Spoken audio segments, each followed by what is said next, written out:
What's up, film fans, and welcome to my YouTube channel, MC on Film, and my review for Birth of the Dragon. Now, Birth of the Dragon is the story of the legendary real-life fight between Kung Fu masters Bruce Lee and Wong Jack Man.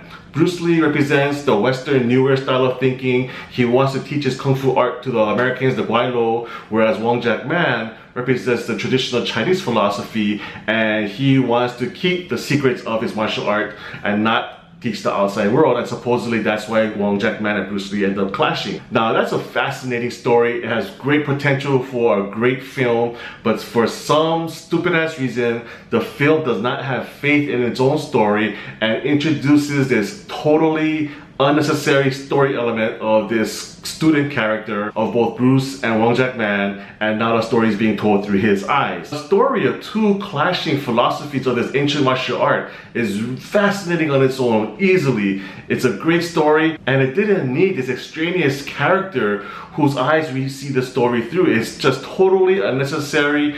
They could have easily built up through better writing Bruce Lee's philosophy and Wong Jack Man's philosophy, and what a good writer would have done was show how these two men really believe in their own philosophies and their own beliefs, and make the audience feel that they're both right in their own way. And that would have been a very intriguing story, and that would have been a really great film to watch. But this film just dumbs it down. It adds in this unnecessary love story. Bruce Lee and Wong Jack Man end up fighting because this white boy wants to date this Chinese girl.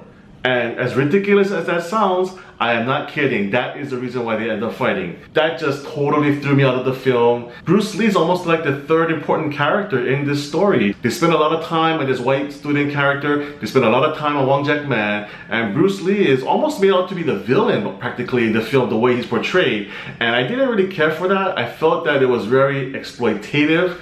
I felt that it was inaccurate.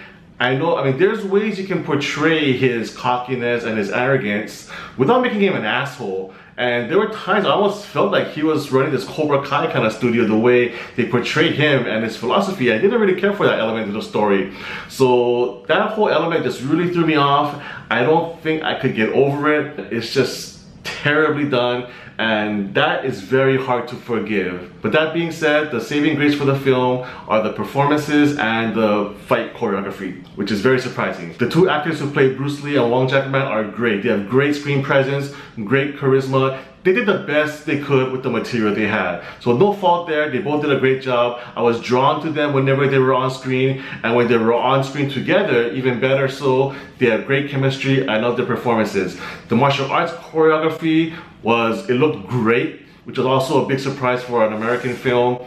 Not surprisingly, it was directed by Corey Yuen. The fight scenes were directed by Corey Yuen, who I'm not the biggest fan of Corey Yuen's work, to be honest, but he does bring a lot of legitimacy from the Hong Kong world. He's done a lot of Jet Li films, so the choreography and the execution were done really well. You could really tell that they spent a lot of time in really emphasizing each individual style. Bruce Lee with his Wing Chun close contact type of fighting, and Wong Jack Man with this more fluid and flowing Shaolin style. I thought they brought a great contrast to each other, so when they clashed and they fought, it was a really epic battle, and that fight was done really well, even despite there were a few camera tricks that I didn't really care for. The slow-mo was done a little bit too much, but overall the fight choreography was great, and that was probably the highlight of the film.